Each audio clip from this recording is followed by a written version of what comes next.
Soc Gilberto Seré, soc el pediatre d'Àlex. Àlex té una malaltia hereditària degenerativa que es diu Ataxia-Telangiectasia. Aquesta malaltia es caracteritza per, en primer lloc, l'atàxia, que és una alteració de la marxa i de la coordinació motora, la qual sol aparèixer a partir dels 2 anys. Moltes vegades no ens donem compte perquè si edat caminen molt lentament i es comencen a caminar. I a partir dels 4 o 5 anys apareix la telangiectàsia, que són com si foren cabells de vena que apareixen al blanc de l'ull i a nivell de la pell.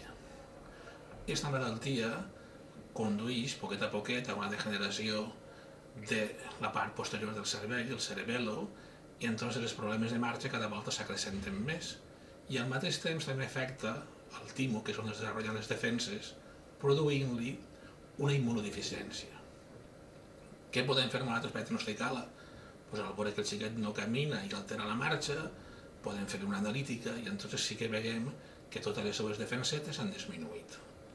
I al mateix temps hi ha uns marcadors que són un poc més sofisticats que apareixen alterats.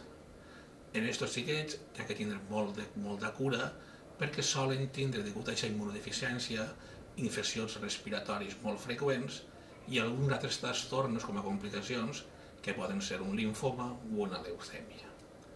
Una volta diagnosticat, és una malaltia que, com totes les malalties englobades en el grup de malalties rares, no té ningú tractament.